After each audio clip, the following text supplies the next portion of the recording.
नमस्कार, मैं हूं आपके साथ मीनाक्षी रजत और आप देख रहे हैं विस्फोट, जहां हम आपको दिखाएंगे दुनिया में जंग के मैदान की हर अहम हलचल। लेकिन सबसे पहले आपको बता देते हैं कि विस्फोट में आज वो कौन कौन सी खबरें हैं जो आज हम आपके लिए लेकर के आए हैं।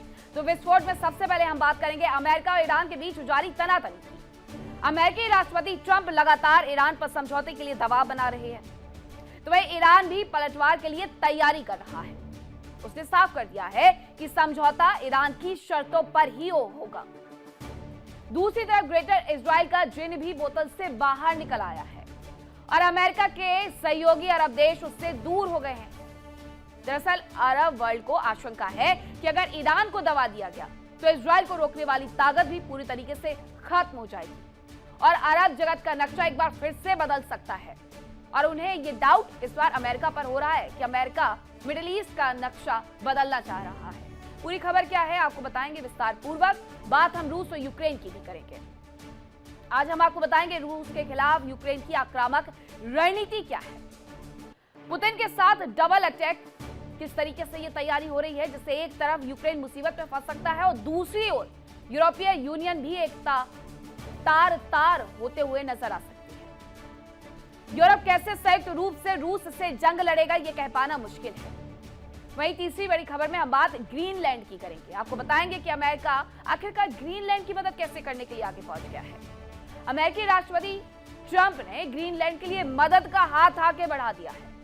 हालांकि यह साफ नहीं हो पाया कि क्या ग्रीनलैंड या डेनमार्क की तरफ से यह मदद मांगी भी गई थी या ट्रंप खुद मददगार बनकर के सामने आ गए हैं। उनके ये मददगार किरदार को उनकी महत्वाकांक्षा से जोड़कर के भी देखा जा रहा है।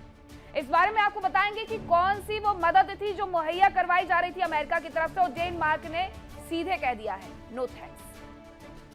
और खबर सबसे पहले अमेरिका ईरान से जुड़ी हुई आपको बताते हैं, जहां तनाव के बीच ईरान का बड़ा फैसला सामने आया है। अली लारिजानी को बड़ी जिम्मेदारी दे दी गई है। युद्ध की तैयारियों का जिम्मा संभालना होगा इन्हें।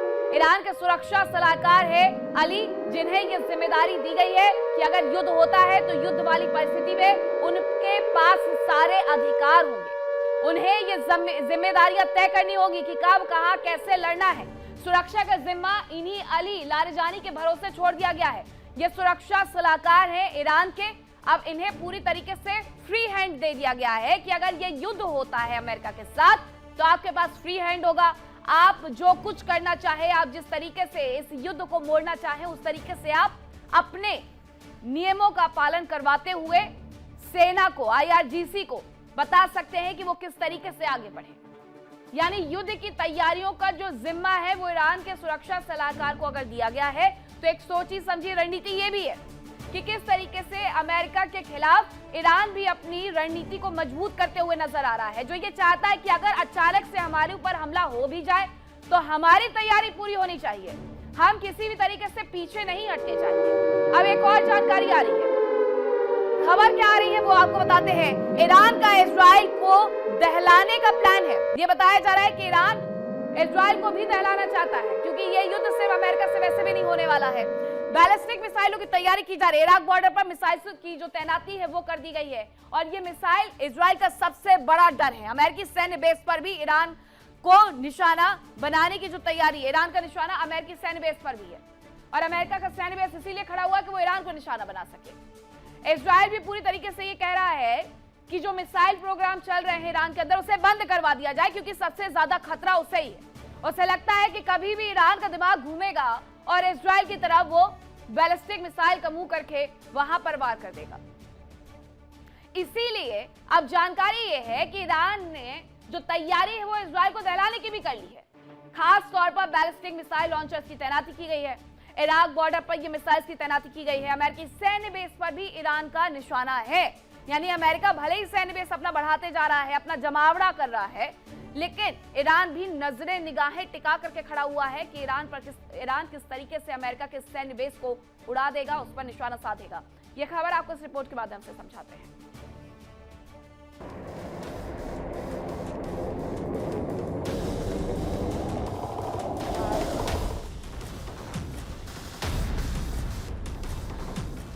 अमेरिका ने ईरान पर शिकंजा कसना शुरू कर दिया है। एक एयरक्राफ्ट कैरियर ईरान के करीब तैनात है, दूसरा ईरान पर हमले के लिए पहुंच रहा है। 100 से ज्यादा फाइटर जेट्स, रिफ्यूलिंग टैंकर और कार्गो प्लेन तैयार हैं, जो लगातार हमलों और हवा में ईंधन भरने की ड्रिल कर रहे हैं। अमेरिकी सेना की एलीट फोर्सेस भी तैनात हैं। ईरान पर हमले के लिए ड्रिल की जा रही है। ट्रंप लगातार ईरान पर समझौते के लिए दबाव बना रहे हैं।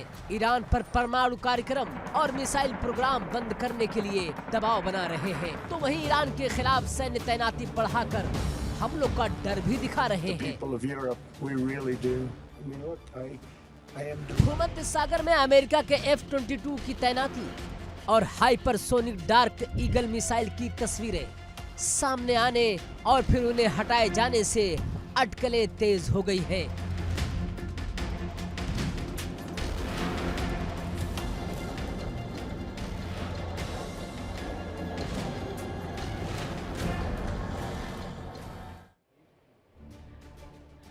और अब एक जानकारी और आ रही है कि अमेरिका और ईरान के बीच में तीसरे दौर की जो वार्ता है वो शुरू होने वाली है। तारीख भी इसकी निकल करके सामने आ गई है। 26 फरवरी को जिनेवा में ये मीटिंग होगी और इस मीटिंग में पिछले बार की तरह ही ईरान के विदेश मंत्री अब्बास अराक्ची जाएंगे और अमेरिका की तरफ से विटकॉफ जाने वाले हैं। ये बैठक इन दोनों के बीच में ही होने वाली है। ये बैठक इसके पहले भी इन्हीं दोनों के बीच में हुई थी। दूसरे दौर की वार्ता हुई थी। तीसरे दौर की वार्ता एक बार फिर से जिनेवा में ही होने वाली है। इस बार भी मध्यस्थता की जो भूमिका है वो ओमान ही निभाने वाला है, जहां पहले दौर की वार्ता हुई थी। ओमान मध्यस्थ की भूमिका में रहेगा। एक तरफ अमेरिका से विटकॉफ होंगे, दूसरी तरफ ईरान से अब्बास अराक्ची होंगे। 26 फरवरी को फिर से एक टेबल पर आकर के बातचीत के माध्यम से हल निकालने का प्रयास किया जाएगा। हालांकि ये बार बार ईरान की तरफ से संदेश आता है कि वो बातचीत करना चाहता है, लेकिन ये शर्तें किसी भी तरीके से वो नहीं मानेगा। जो अमेरिका उससे आकर के लिफाफा पकड़ा करके चला जाता है कि ये शर्तें हैं हमारी, मान लो, और उन शर्तों से सीधे सीधे अमेरिका दबाव बनाता है ईरान पर घुटने टेकने के लिए। तो ईरान कहता है कि हम ये शर्तें नहीं मानेंगे, बातचीत होगी लेकिन किसी शर्त के माध्यम से बातचीत नहीं होगी। और एक और खबर है। खबर यह है कि युद्ध की तैयारियों के बीच ईरान से बड़ी खबर, ईरान को चीन से सैन्य मदद मिलनी शुरू हो गई है। अब चीन का कार्गो विमान ईरान पहुंच रहा है। तो ये जानकारी है कि युद्ध की तैयारियों के बीच ईरान से बड़ी खबर यह है कि वहां पर अब चीन की एंट्री हो गई है। चीन ने मदद देना शुरू कर दिया है। ये सैन्य मदद दी जा रही है। कार्गो विमान पहुंचाया जा रहा है। विमान में सैन्य सामग्रियां होने की उम्मीद है। अब कार्गो विमान गया है तो खाली तो भेजा नहीं गया होगा, कुछ ना कुछ अपने साथ लेकर के गया होगा। और चीन तो पहले साथ खड़ा हुआ है ईरान के। रूस हो या फिर चीन हो, दोनों ही युद्ध अभ्यास करते हुए पिछले दिनों स्ट्रेट ऑफ हॉर्मुज में नजर भी आए थे। अब ऐसे में चीन ने पहले भी सहायता के लिए हाथ बढ़ाया था। उसका कहना था कि हम खड़े रहेंगे, लेकिन इस बार उसने अपना जो विमान भेजा है वो कार्गो प्लेन उसकी तरफ से भेजा गया है और बताया ये जा रहा है कि इसमें सैन्य उपकरण भेजे गए होंगे। अब विमान भेजा है, कार्गो विमान भेजा है, तो उसमें सैन्य उपकरण ही भेजे गए होंगे। इसके पहले रूस की तरफ से भी बड़ी मदद ईरान को मिल रही है। उसकी तरफ से मिसाइल्स दी जा रही हैं, तो दूसरी तरफ फाइटर जेट तक पहुंचाया जा रहा है। Mi-28 को उड़ान भरते हुए देखा गया था, ईरान कहता है। अब चीन उसका पुराना सहयोगी है ईरान का, उसके साथ व्यापार करता है, व्यापारिक संबंध है उनके, तो ऐसे में चीन ने भी मदद मुहैया करवा दी है ये अपना कार्गो फ्लाइट भेज करके। और इसके साथ ही इसमें सैन्य उपकरण भी भेज दिए गए हैं, जो कि आने वाले वक्त में हो सकता है कि ईरान अमेरिका के खिलाफ उपयोग करता हुआ नजर आए। रूस और चीन किस तरीके से ईरान की मदद कर रहे हैं आपको दिखाते हैं।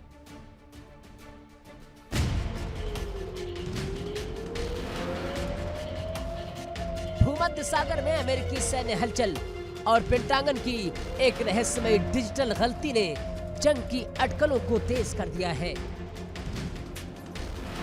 ग्रीस की चानिया एयरपोर्ट पर कई F-22 Raptor stealth fighter jet दिखाए गए। सोशल मीडिया पर इनकी वीडियो भी वायरल हो रही है। हालांकि पेंटागन की ओर से क्षेत्रीय स्थिरता के लिए सामान्य तैनाती बताया गया है, लेकिन एक्सपर्ट इसे संभावित ईरान पर हमले की तैयारी मान रहे हैं।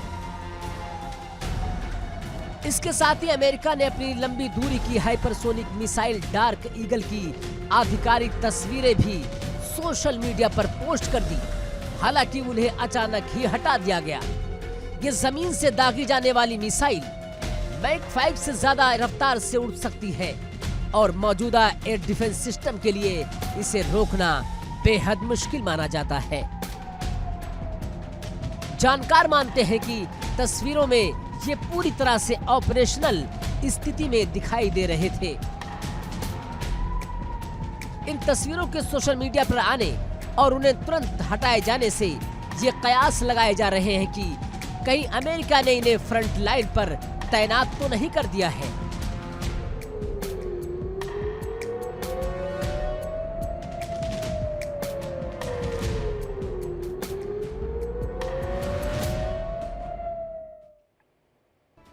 ईरान के आसपास अमेरिका ने बड़ी सैन्य तैनाती कर दी है। क्या तैनातियों तैयारियां की गई है वो आपको बता देते हैं। अमेरिका की जो बड़ी सैन्य तैनातियां हैं उसके अनुसार यूएस यूरोपियन कमांड में कितने F-15 36 तैनात किए गए, F-16 36 तैनात किए गए, F-30 को भी 30 तैनात कर दिए गए हैं, KC-135 ये 20 तैनात कर दिए गए हैं। ये उसका सैन्य जमावड़ा है, ये उसका सैन्य बेड़ा है जो कि अमेरिका की ताकत को बता रहा है यूएस यूरोपियन कमांड में कि उसने कितनी ज्यादा तैनाती कर दी। F-15 हो, 16 हो, 30 हो, KC-135 हो, इन सब की तैनाती की गई है।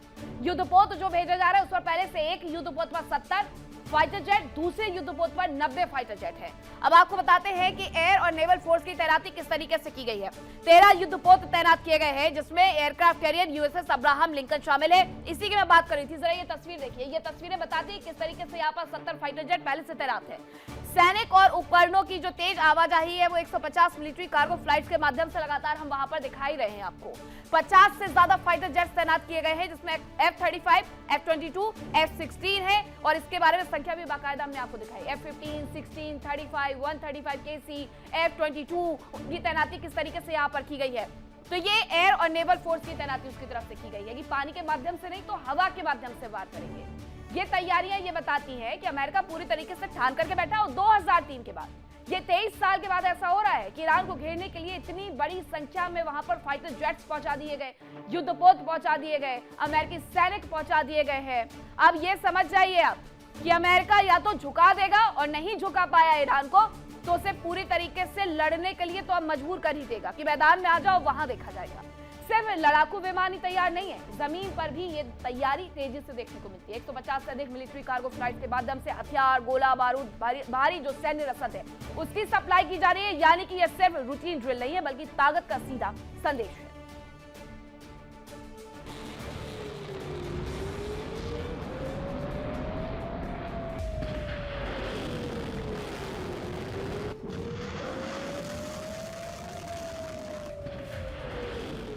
अमेरिका ने हमले की पूरी तैयारी कर ली है। राष्ट्रपति ट्रंप ने कमांडरों को हमले के लिए ब्लूप्रिंट तैयार करने को कहा है। अमेरिका में बैठकों का दौर जारी है। राष्ट्रपति के साथ सैन्य कमांडर की बैठक हो रही है। कमांडर आपस में बैठक भी कर रहे हैं और ईरान के खिलाफ ऑपरेशन की प्लानिंग को अंतिम रूपरेखा दे रहे हैं। माना जा रहा है कि अरब जगत में तबाही का विस्तार कभी भी शुरू हो सकता है। खामनेई का डेथ वारंट कभी भी जारी हो सकता है क्योंकि अमेरिका की 7 स्पेशल यूनिट्स ईरान पर हमले की तैयारी में है। खबर तो यहाँ तक है कि मोसाद और CIA ने ईरान की तैयारियों की जानकारी पेंटागन को दे दी है। बताया जा रहा है कि डेल्टा फोर्सेस को तैयार रहने को कहा गया है। जानकारी के मुताबिक USS Abraham Lincoln Hormuz strait की ओर तेजी से बढ़ रहा है। यानी अमेरिका का स्पेशल ऑपरेशन कभी भी शुरू हो सकता है। अमेरिका की डेल्टा फोर्सेस माद्रो पैटर्न पर अटैक कर सकती है। वो हेलीकॉप्टर से ईरान में उतरकर खामनेई के साथ ही ईरान की टॉप लीडरशिप और कमांडरों का अपहरण कर सकती है।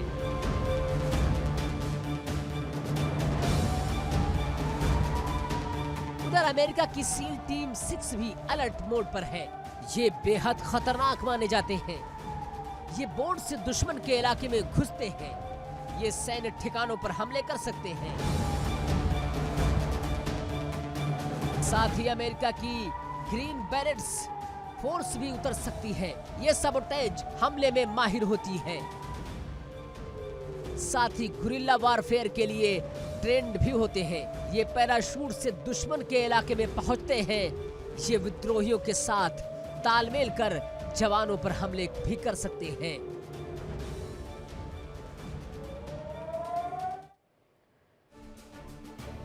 ईरान के निशाने पर अमेरिका का aircraft carrier USS Gerald R Ford भी है। आइए आपको बताते हैं कि आखिरकार यूएसएस जेराल्ड आर फोर्ड पर हमला करना ईरान क्यों चाहता है।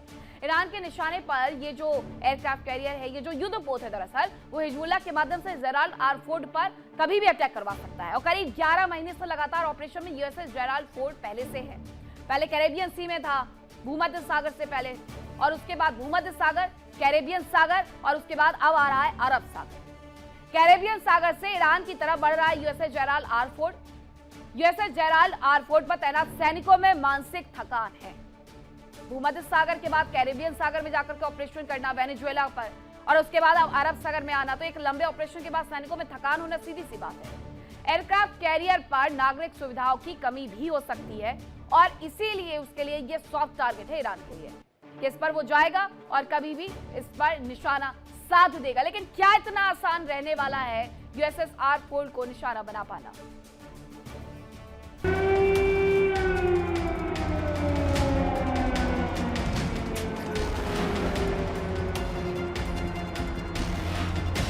न सिर्फ अमेरिका बल्कि दुनिया का सबसे बड़ा aircraft carrier USS Gerald R Ford भूमध्य सागर से गुजर रहा है। ये जहाज अपने साथ एक भारी भरकम नौसैनिक बेड़ा लेकर चल रहा है। ईरान ने अमेरिका के गुरूर यानी कि यूएसएस जेराल्ड आर फोर्ड को ही समंदर में डुबोने की तैयारी कर ली है। खबर है कि ईरान इस एयरक्राफ्ट कैरियर पर हमले के लिए पूरा प्लान तैयार कर चुका है और इसके लिए उसने प्रॉक्सी संगठनों को भी अलर्ट कर दिया है। यूएसएस जेराल्ड आर फोर्ड पर हमले में ईरान का साथ उसका प्रॉक्सी संगठन हिजबुल्लाह दे सकता है। माना जा रहा है कि इस हमले में हिजबुल्लाह सीधे तौर पर शामिल होगा, जबकि पर्दे के पीछे से ईरान उसकी मदद करेगा। खबरों के मुताबिक ईरान के कमांडर कुछ ही दिन पहले लेबनान गए थे, जहां उनके हिजबुल्लाह कमांडरों के साथ बैठक हुई, जिसमें जेराल्ड पर हमले का ब्लूप्रिंट तैयार कर लिया गया। हिजबुल्लाह को हथियार भी पहुंचाए जा चुके हैं। बताया जा रहा है कि हमले का ब्लूप्रिंट तैयार हो चुका है। हिजबुल्लाह को सीधे तौर पर तेहरान से कमांड मिल रही है। माना जा रहा है कि जेराल्ड आर फोर्ड पर भूमध्य सागर से सुएज कैनाल में इंटर करने के दौरान हमला हो सकता है। इस हमले में हिजबुल्लाह के सीधे तौर पर शामिल होने से ईरान को दो फायदे होंगे। एक तो ईरान का एक बड़ा खतरा खत्म हो जाएगा और दूसरा, इसमें ईरान का नाम भी नहीं आएगा। जेराल्ड पर हमले का प्लान ईरान ने क्यों बनाया? इसकी भी कुछ खास वजहें हैं। दरअसल जेराल्ड आर फोर्ड पिछले 11 महीने से ऑपरेशन पर है।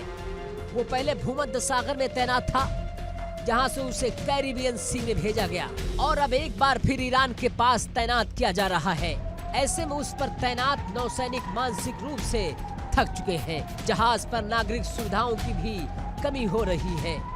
ऐसे में जेराल्ड आर फोर्ड ईरान का आसान टारगेट हो सकता है।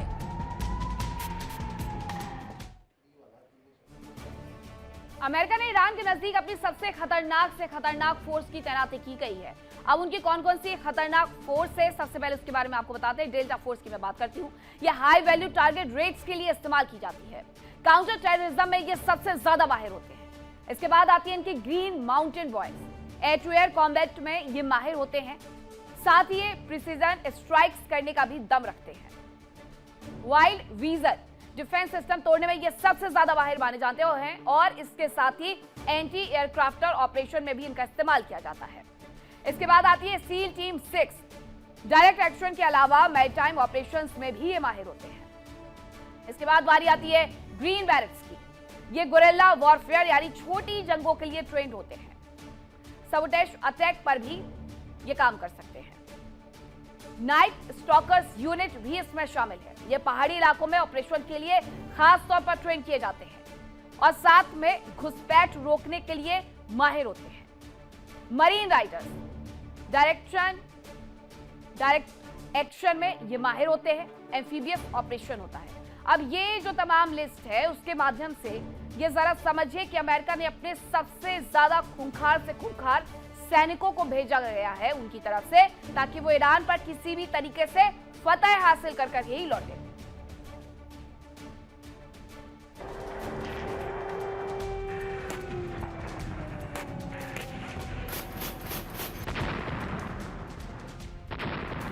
अरब वर्ल्ड में सऊदी अरब, कतर जैसे देश अमेरिका के मित्र हैं, लेकिन ईरान से तनातनी के बीच इन देशों ने अमेरिका का साथ छोड़ दिया है। कई देशों ने अमेरिका को ईरान पर हमले के लिए और एयर स्पेस देने से भी इनकार कर दिया।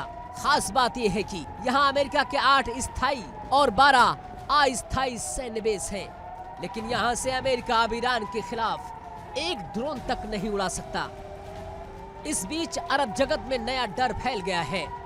दरअसल इजराइल में अमेरिकी राजदूत के बयान से अरब जगत में आशंका पैदा हो गई है कि ईरान पर कार्रवाई की आड़ में ग्रेटर इजराइल के नक्शे पर काम किया जा रहा है, यानी पूरे मध्य पूर्व का नक्शा एक बार फिर बदला जा सकता है।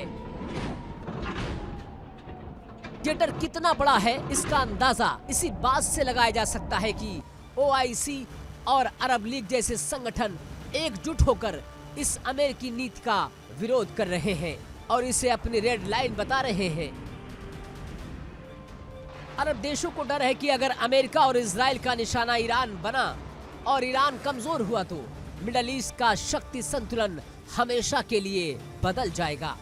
इसी डर से OIC, अरब लीग और GCC जैसे मुस्लिम देशों के संगठन खुलकर अमेरिका के विरोध में हैं।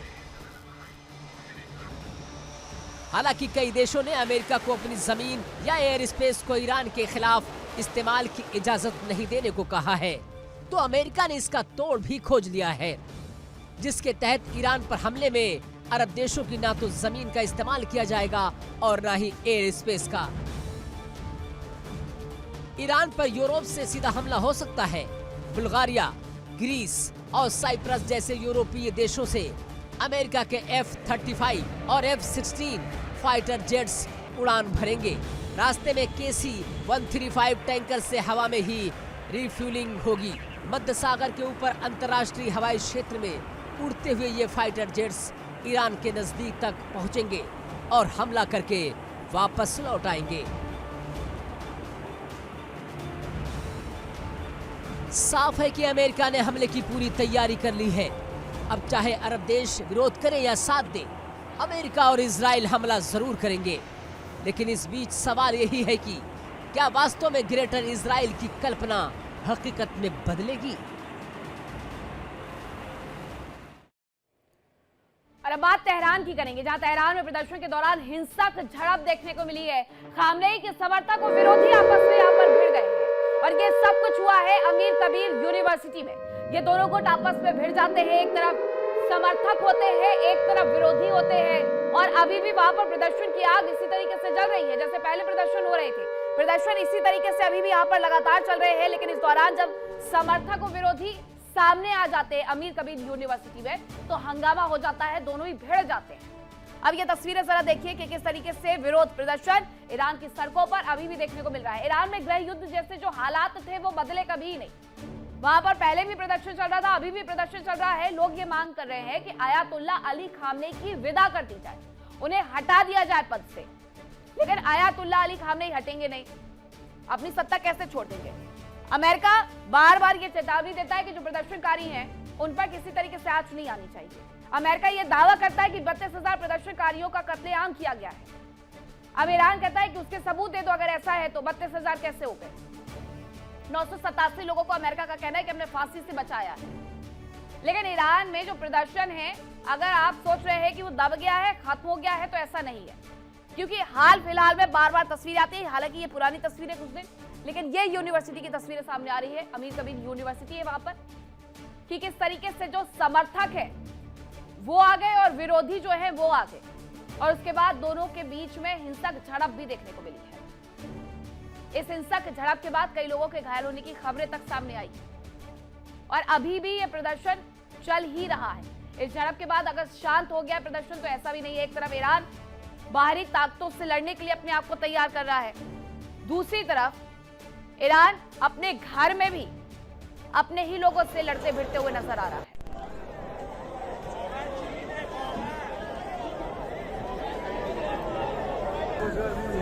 ये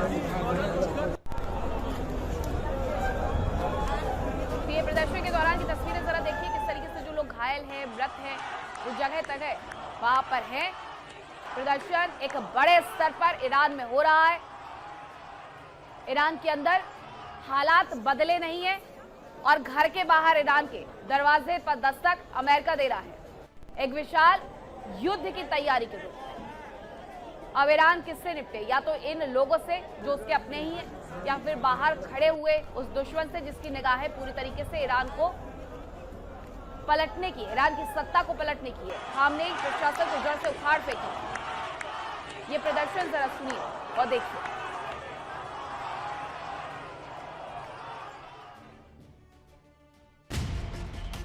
अमेरिका और ईरान के बीच समझौता हो पाएगा, इसकी उम्मीद बेहद कम लग रही है और इसका ट्रेलर जिनेवा वार्ता के दौरान भी दिखा। बताया जा रहा है कि जिनेवा में वार्ता के दौरान अमेरिका की ओर से एक लिफाफा मध्यस्थ के जरिए ईरान को दिया गया, जिसे ईरान के विदेश मंत्री अब्बास अराक्ची ने बिना देखे ही लौटा दिया। माना जा रहा है कि इसमें ईरान के परमाणु और मिसाइल कार्यक्रम से संबंधित अमेरिका की शर्तें थी, लेकिन ईरान ने साफ कर दिया कि वो अपनी शर्तों पर ही वार्ता करेगा। यानी ये साफ होता जा रहा है कि अमेरिका और इजराइल ईरान पर हमले जरूर करेंगे और इस आशंका को देखते हुए IRGC ने तैयारियां भी तेज कर दी। खबर है कि अब IRGC के कमांडर अपने दफ्तर की जगह दूसरी जगहों पर बैठकें कर रहे हैं। इनमें अस्पताल, स्कूल या स्पोर्ट्स कॉम्प्लेक्स शामिल है। बताया जा रहा है कि IRGC ने अपने कमांडर्स और टॉप लीडर्स को देश के अलग अलग हिस्सों में भेजा है, ताकि अगर एक हिस्से में हमला हो तो दूसरे हिस्से में मौजूद नेता और कमांडर अपनी रणनीति पर काम करते रहे। IRGC मुख्यालय की ओर से भी कमांडर्स को निर्देश जारी कर दिए गए हैं कि अगर हमलों के दौरान मुख्यालय से निर्देश मिलने बंद हो जाए तो सभी कमांडर अपने अपने हिसाब से फैसले लें और पलटवार का सिलसिला जारी रखें। साफ है कि IRGC लगातार तैयारियां कर रहा है। ईरान की तैयारियां पूरी है, उसकी सेना अमेरिका और इजराइल के हर हमले का जवाब देने के लिए अलर्ट है। Bureau report, India daily. America ने ईरान की घेराबंदी की तो दूसरी तरफ ईरान की स्पेशल यूनिट्स भी तैयार नजर आ रही हैं। आपने अमेरिका की तैयारी जान ली, अब आपको ईरान की तैयारी के बारे में बताते हैं। उसकी पहली फोर्स, कुद्स फोर्स के बारे में सबसे पहले हम बात करते हैं। कुद्स फोर्स में 5000 कमांडो हैं और ये सीधे सीधे खामनेई को रिपोर्ट करते हैं, आयतुल्लाह अली खामनेई, सर्वोच्च नेता को। ये कमांडो छिप कर काम करने में बेहद माहिर होते हैं। इसके बाद आती है इनकी साइबेरियन ब्रिगेड। इस फोर्स में 6000 जवान हैं और इसे IRGC की ग्राउंड फोर्स माना जाता है। फिलहाल ये फोर्स विद्रोहियों को काबू करने में लगी हुई है। ये ईरान की सबसे इलीट यूनिट है। इसके बाद आती है सिपाह नेवी। इस फोर्स में 3000 कमांडो हैं और ये मैरीटाइम ऑपरेशन में माहिर होते हैं। स्वार्म अटैक स्पेशलिस्ट इन्हें माना जाता है। हॉर्मुज स्ट्रेट के पास इनकी तैनाती है। तो ये उसकी तैयारी है। अमेरिका की तैयारी आपने जानी थी, अब हमने आपको ईरान की तैयारी बताई है। इसी बीच खबर अब यूक्रेन से आ रही है, जहां यूक्रेन की राजधानी कीव पर बड़ा हमला हुआ है। रूस ने ऊर्जा ठिकानों पर बड़ा हमला कर दिया है। रूसी मिसाइल और ड्रोन से यह अटैक किया गया है। तो ये जानकारी है कि यूक्रेन की राजधानी कीव को बीती रात एक बार फिर से निशाना बनाया गया है और कई जगहों को निशाना बनाया गया है। रूस के हमले में कीव में भीषण तबाही देखी गई है। ये रूस को मिसाइल और ड्रोन से अटैक करके तबाह करने की कोशिश थी। ये तस्वीरें जरा देखिए जो इस हमले के बाद निकल करके सामने आई है। और ये सिर्फ कीव में नहीं हुआ है, ये और भी इलाकों में हुआ है, लवीव में भी हुआ है। ड्रोन से ये बड़ा हमला किया गया है। अब आलम ये हो गया कि लोग ठंड में वहां मजबूर हो गए हैं इस तरीके से रहने के लिए, क्योंकि ऊर्जा संयंत्रों को निशाना बनाया जाता है। कीव में जो अटैक हुआ है उसमें बताया यह गया है कि एक महिला और एक बच्चा भी घायल है। एक बड़ा अटैक था ये, इसमें मिसाइल और ड्रोन का इस्तेमाल किया गया ताकि ज्यादा से ज्यादा नुकसान कीव के अंदर, राजधानी के अंदर किया जा सके। राजधानी में हमला करके सीधे सीधे ये बताना है रूस की तरफ से कि राष्ट्रपति ज़ेलेंस्की के घर पर हमने हमला कर दिया है, राष्ट्रपति ज़ेलेंस्की पीछे हट जाए। एक तरफ ये हो रहा है कि बातचीत हो रही है, मध्यस्थता की भूमिका अमेरिका की तरफ से निभाई जा रही है, लेकिन बातचीत का परिणाम ये है कि रूस अपने हमले और ज्यादा बढ़ाता है, यूक्रेन को और ज्यादा घुटनों पर टिकने के लिए मजबूत करता है। और अब आलम यह हो गया है कि जिस तरीके से रूस हमला कर रहा है यूक्रेन पर, बहुत सारे देश ऐसे हैं उसके सहयोगी, यूक्रेन के, यूरोपीय यूनियन के सहयोगी देश, जो कि अब अपने कदम पीछे खींचना चाहते हैं, क्योंकि उन्हें लग रहा है कि रूस उन्हें भी निशाना बना सकता है।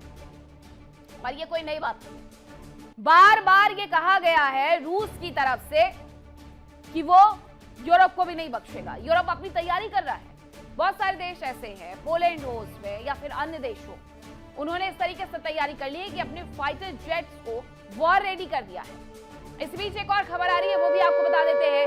खबर यह है कि आसमान में रूस और यूक्रेन की जबरदस्त टक्कर देखने को मिली है। रूस और यूक्रेन के बीच में आमने सामने की टक्कर है। ये रूस ने इंटरसेप्ट किया है यूक्रेन का ड्रोन। यूक्रेन की तरफ से बदला लेने के लिए ड्रोन भेजा गया था, लेकिन रूस ने उसे इंटरसेप्ट किया, उसे मार गिराया। एल्का ड्रोन से नष्ट किया गया यूक्रेन का ड्रोन। एक ड्रोन का ही इस्तेमाल करके दूसरे ड्रोन को तबाह कर दिया गया। और ये जो रूस की तरफ से भेजा गया था ड्रोन, इसका नाम था एल्का। एल्का ड्रोन से यूक्रेन के ड्रोन को नष्ट किया गया है। रूस ने इंटरसेप्टर की मदद से यूक्रेन का ड्रोन गिरा दिया और आसमान में ये रूस और यूक्रेन की जबरदस्त टक्कर देखने को मिली है। ये जो आप पहली तस्वीर देख रहे हैं कि किस तरीके से राजधानी कीव पर हमला किया गया, वहां पर नुकसान पहुंचाया गया, तो दूसरी तस्वीर ये बताती है कि उसका बदला लेने के लिए यूक्रेन आगे बढ़ा, लेकिन रूस ने उसे मुंह के बल गिरा दिया।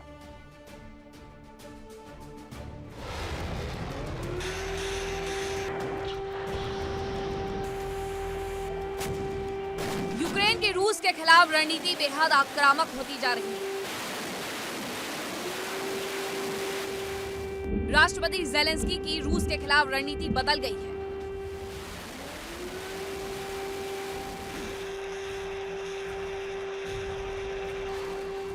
या फिर वो यूरोप के हथियारों की सप्लाई जारी रखने के आश्वासन से रिचार्ज हो गए हैं।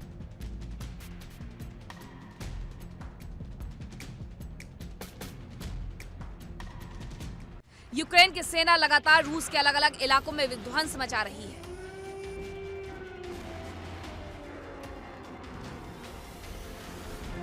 यूक्रेन के भीषण हमलों के कारण रूस के 10 से ज्यादा शहर दहल गए हैं।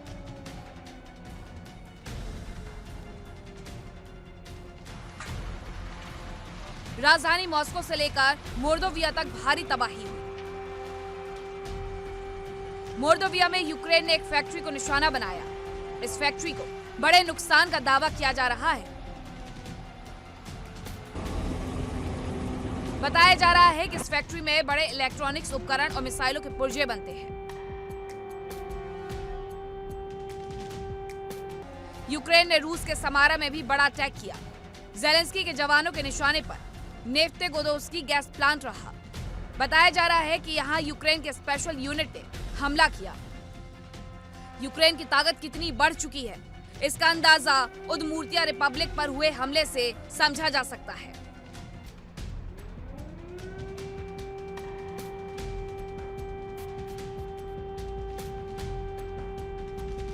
यूक्रेन की सीमा से करीब 1400 किलोमीटर दूर उदमूर्तिया रिपब्लिक पर अटैक किया गया। यहां रूसी मिसाइल यूनिट तबाह होने की खबर है।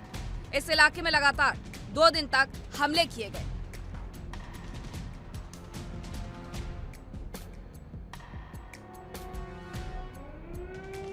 फ्रंट लाइन पर भी यूक्रेन आक्रामक है। लुहांस्क में रूस का एक तेल डिपो नष्ट कर दिया गया है। इसके अलावा ज़ेपोरिज़िया में यूक्रेन के फाइटर प्लेन्स ने मल्टीपल लॉन्च रॉकेट सिस्टम यानी MLRS को नष्ट कर दिया। पुतिन की कमजोर नस यानी क्रीमिया पर भी ज़ेलेंस्की के जवानों ने हमला किया। यहां तेल डिपो पर अटैक किया गया, जिससे रूस को भारी नुकसान होने का दावा किया गया।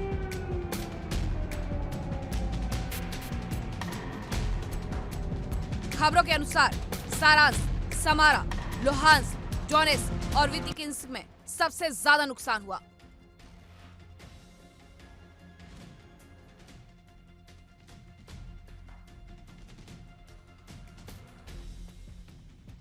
यूक्रेन की आक्रामकता देखकर ऐसा लगता है कि यूक्रेन को हथियारों की सप्लाई हो चुकी है, या तो उसने अपने स्वदेशी हथियारों को बहुत ज्यादा विकसित कर लिया है। लेकिन यह आशंका है कि कहीं आक्रामकता बातचीत की प्रक्रिया को डिरेल न कर दे।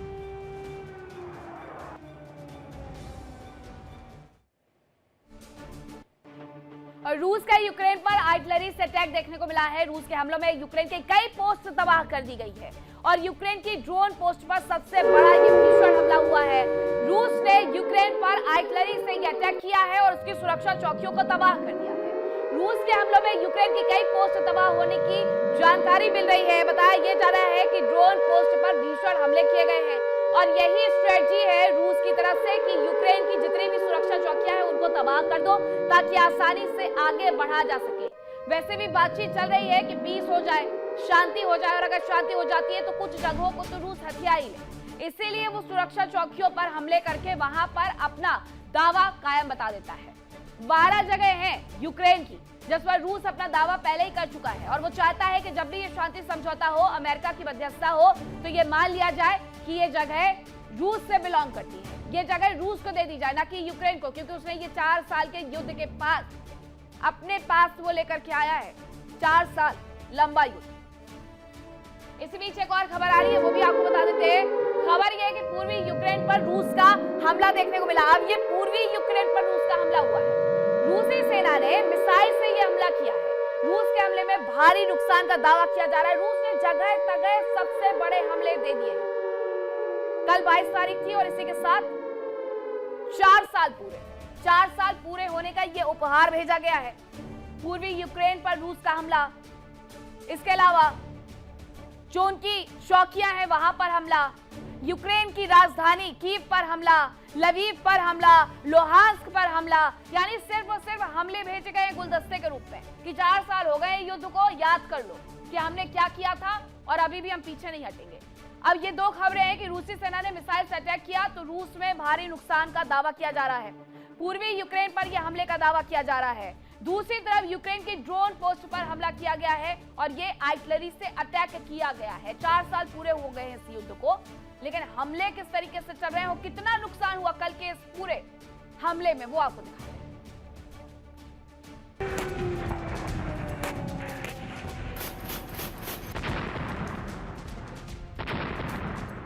यूक्रेन की आक्रामकता का जवाब पुतिन ने कूटनीति से दिया, जहां यूक्रेन ने बेहतर रणनीति का प्रदर्शन करते हुए रूस को जबरदस्त नुकसान पहुंचाया।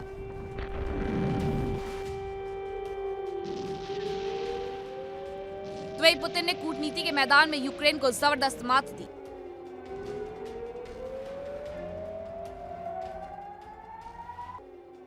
पुतिन की कूटनीति से जहां एक तरफ यूक्रेन को नुकसान हो रहा है, तो वही दूसरी ओर यूरोपियन यूनियन में भी फूट पड़ती दिख रही है।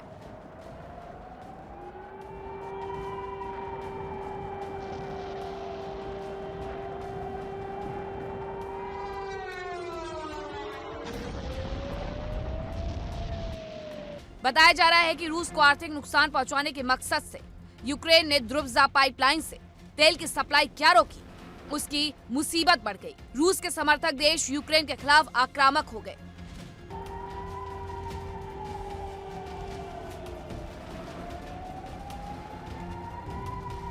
द्रुबजा पाइपलाइन से हंगरी और स्लोवाकिया को तेल की सप्लाई होती है। इसके रुकने से दोनों ही देश आक्रामक हो गए।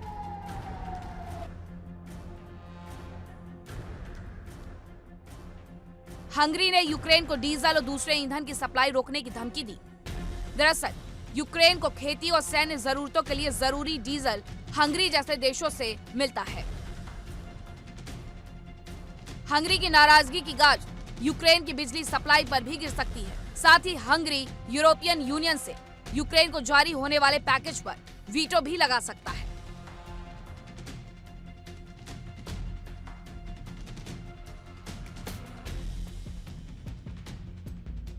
उधर स्लोवाकिया ने भी यूक्रेन को इमरजेंसी बिजली सप्लाई रोकने की धमकी दी। रूस की आक्रामकता के बीच बिजली सप्लाई रोकने की धमकी बेहद डरावनी है। यूक्रेन के लिए हंगरी और स्लोवाकिया काफी अहम है, क्योंकि ये यूक्रेन को हथियार और लॉजिस्टिक्स का ट्रांजिट रूट भी है।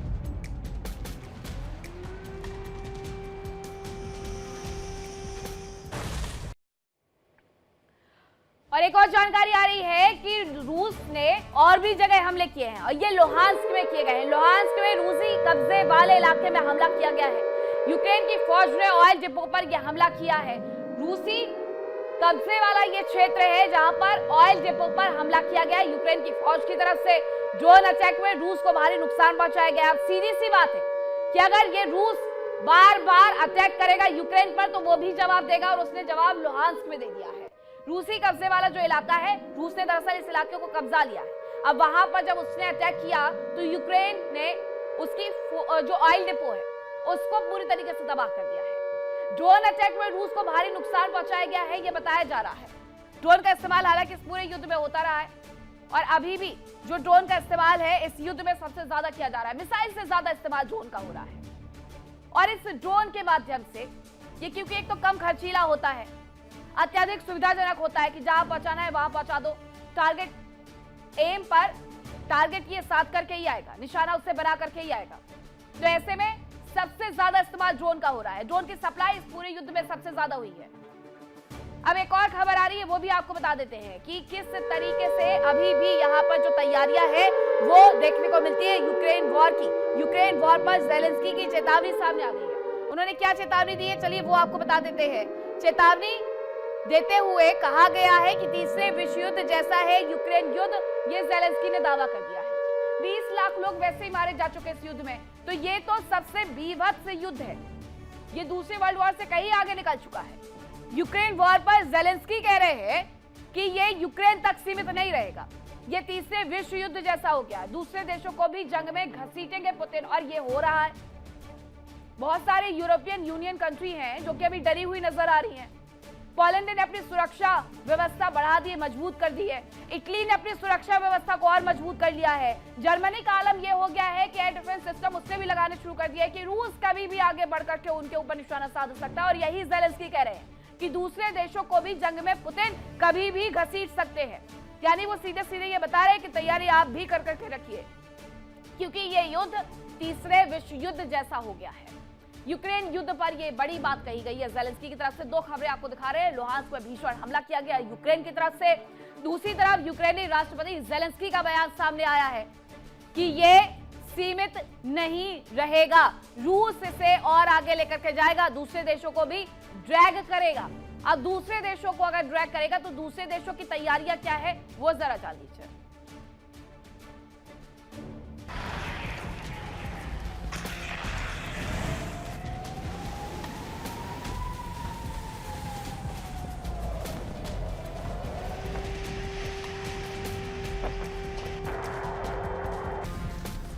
रूस की आक्रामकता से यूरोप एक बार फिर दहशत में आ गया है।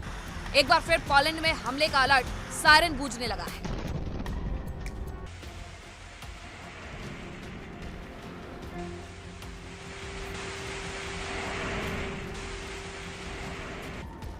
पोलैंड के फाइटर जेट्स आसमान में चक्कर लगाने लगे, जो रूस की मिसाइलों को हवा में ही मार गिराने की तैयारी से आए थे।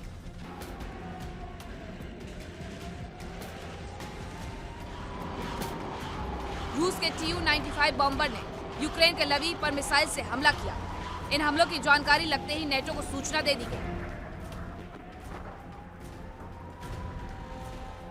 माना जा रहा है कि लवीव पर हमले करके रूस ने यूरोप को भी संदेश दिया है कि अगर लवीव पर निशाना साधा जा सकता है तो उससे करीब 100 किलोमीटर दूर पोलैंड पर भी हमला किया जा सकता है।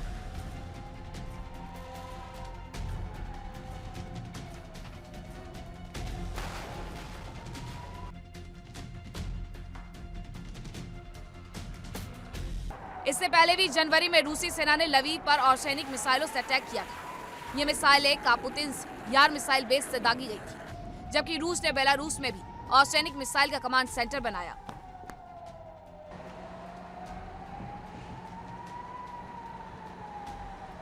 लवीव पर हुए हमलों में यूरोपीय देशों से मिले हथियार डिपो पर तो हमला किया गया, गैस स्टोर पर भी अटैक किया गया।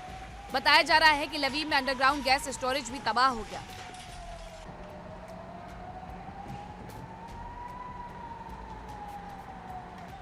लवीव पर किए गए रूसी सेना के हमलों का मकसद यूक्रेन को हथियारों की सप्लाई चेन तोड़ना है।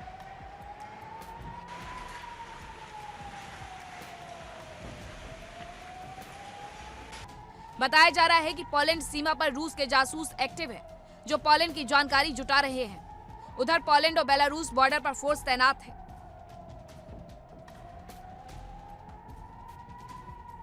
आशंका है कि पोलैंड ही रूस का पहला टारगेट हो सकता है। वहां बेलारूस से हमला किया जा सकता है। पोलैंड को अब तक अमेरिका से सुरक्षा मिल रही थी, लेकिन अब वो खुद ही ड्रोन प्रोडक्शन पर जोर दे रहा है। माना जा रहा है पोलैंड खुद ही रूस के खिलाफ युद्ध की तैयारियों में जुटा है। Bureau report, India daily. कल तक अमेरिका चीख चीख करके ये कह रहा था कि उसे ग्रीनलैंड चाहिए और वो उस पर हमला करेगा, लेकिन अब ग्रीनलैंड को अमेरिका मदद पहुंचा रहा है। आखिरकार अमेरिका ने ग्रीनलैंड को मदद क्यों भेजी है और क्या ये अमेरिका की विस्तारवादी नीति की कोई योजना है, आपको समझाते हैं।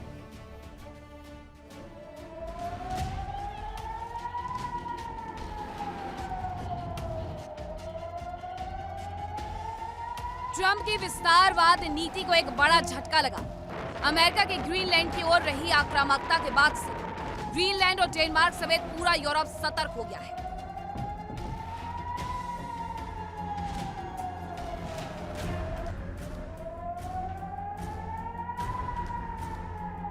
हालांकि ट्रंप साफ कर चुके हैं कि ग्रीनलैंड मुद्दे पर आक्रामक रवैया नहीं अपनाया जाएगा, लेकिन ग्रीनलैंड सरकार और डेनमार्क समेत यूरोप को उन पर भरोसा नहीं हो पा रहा है।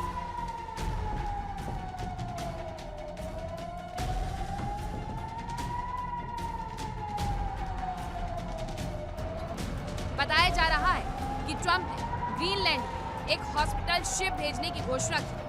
उन्होंने कहा कि वहां बीमार लोगों के इलाज के लिए ये कदम उठाया जा रहा है।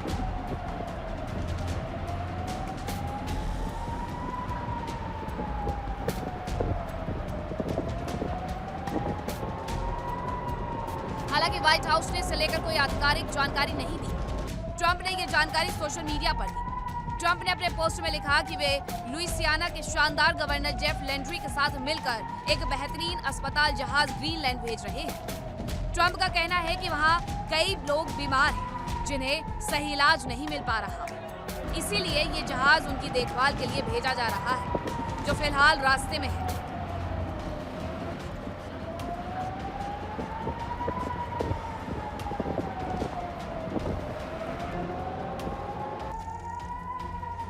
हालांकि ये साफ नहीं है कि डेनमार्क या ग्रीनलैंड ने इस जहाज की मांग की थी या नहीं, और आखिर किन लोगों के इलाज की बात की जा रही है।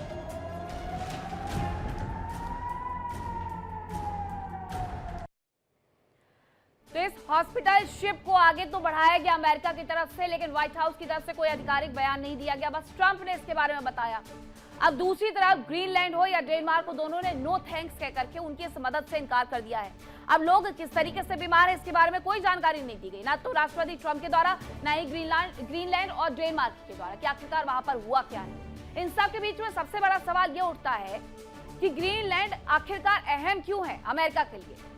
उसके पीछे की वजह है ट्रंप का वो सपना जो गोल्डन डोम को बनाएगा। गोल्डन डोम को बनाने का सपना वो साकार करना चाहते हैं, और यही वजह है कि ये बर्फीली जमीन को लेकर यूरोप और अमेरिका आमने सामने है। यहां से निकलने वाले रेयर अर्थ मिनरल्स अमेरिका को सिर्फ और सिर्फ वो चाहिए, और उसका किसी से कोई लेना देना नहीं है कि वहां पर कौन बीमार है, क्या कर रहा है, कौन जी रहा है, कौन मर रहा है, कुछ लेना देना नहीं है। अगर आप सीधे सीधे युद्ध में उतरेंगे तो कितने लोगों की मौत होगी, कितने लोगों को आप नुकसान पहुंचाएंगे। इस शिप के माध्यम से, हॉस्पिटल शिप के माध्यम से सिर्फ घुसपैठ करने की कोशिश अमेरिका की तरफ से की जा रही थी, और बाकायदा इस चाल को समझते हुए ग्रीनलैंड ने और साथ ही डेनमार्क ने एक समूह में, एक स्वर में कह दिया है नो थैंक्स, नहीं चाहिए हमें आपकी मदद। अब जरा ये समझिए कि रेयर अर्थ मिनरल्स अगर उसे मिल जाते अमेरिका को, क्योंकि अब बर्फ पिघल रही है, अब मौसम बदल रहा है, बर्फ पिघलने के साथ साथ रेयर अर्थ मिनरल्स को निकाल पाना बेहद आसान हो जाएगा। गोल्डन डोम को बना करके उसकी जो तैनाती है वो इस तरीके से वो करने वाला है कि कहीं आसमान से हमला हो जाए, अंतरिक्ष से हमला हो जाए, या फिर किसी देश की तरफ से हमला कर दिया जाए, अमेरिका को कोई छू भी नहीं पाएगा, अमेरिका को कोई नुकसान भी नहीं पहुंचा पाएगा। गोल्डन डोम आखिरकार किस तरीके से अमेरिका की अंतरिक्ष तक से सुरक्षा करेगा, वो जरा देखें।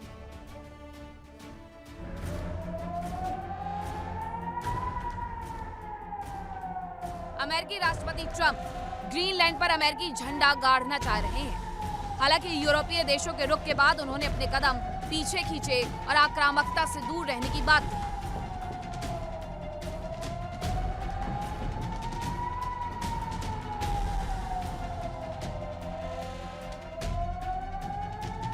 ट्रंप का दावा है कि ग्रीनलैंड अमेरिका की सुरक्षा के लिए बहुत जरूरी है। उनका दावा है कि ग्रीनलैंड पर वो अपनी सुरक्षा के लिए अपना अधिकार चाहता है। लेकिन ट्रंप की मंशा के पीछे ग्रीनलैंड में मौजूद रेयर अर्थ मिनरल्स, मीठे पानी का सोर्स, तेल और गैस के भंडार माने जा रहे हैं। इसके अलावा ग्लोबल वार्मिंग की वजह से बर्फ बिछने के कारण समंदर में नए रास्ते बन रहे हैं, जिन पर अमेरिका अपना कब्जा चाह रहा है ताकि वो वैश्विक अर्थव्यवस्था को प्रभावित करने में कामयाब हो जाए।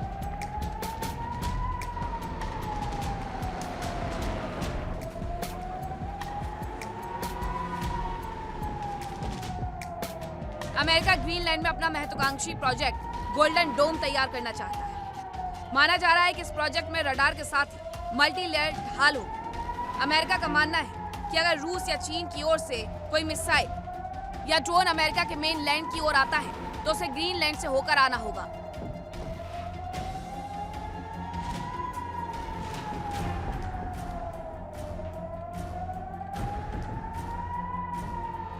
और यही वजह है कि यहाँ मिसाइल इंटरसेप्टर्स तैनात किए जा सकते हैं। अमेरिका का गोल्डन डोम डिफेंस सिस्टम इजराइल के आयरन डोम एयर डिफेंस सिस्टम जैसा ही होगा, लेकिन उसका दायरा आयरन डोम से कहीं ज्यादा बड़ा होगा। दावा है कि इस प्रोजेक्ट के पूरा हो जाने पर दुनिया के किसी भी कोने या अंतरिक्ष से दागी गई मिसाइलें रोकी जा सकेंगी। गोल्डन डोम पर करीब 175 अरब डॉलर का खर्च आएगा। इस योजना के तहत पृथ्वी की कक्षा में हजारों छोटे सैटेलाइट तैनात किए जाएंगे। इन सैटेलाइट के नेटवर्क से आने वाली मिसाइलों का पता लगाया जा सकेगा, जो मिसाइलों की लॉन्चिंग के तुरंत बाद ही उन्हें नष्ट करने की प्रक्रिया के लिए आगे बढ़ेगा। माना जा रहा है कि गोल्डन डोम को आज के हथियारों के साथ भविष्य के हथियारों से निपटने के लिए भी डिजाइन किया जा रहा है, ताकि ये नए तरह के हाइपरसोनिक मिसाइल्स और फ्रैक्शनल ऑर्बिटल बॉम्बार्डमेंट सिस्टम का भी जवाब दे सके।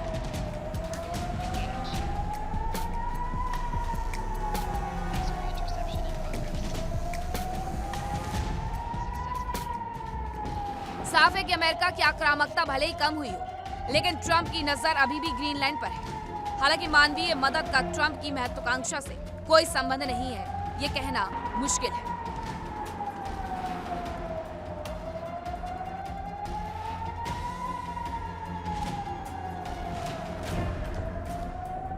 Bureau report, India daily.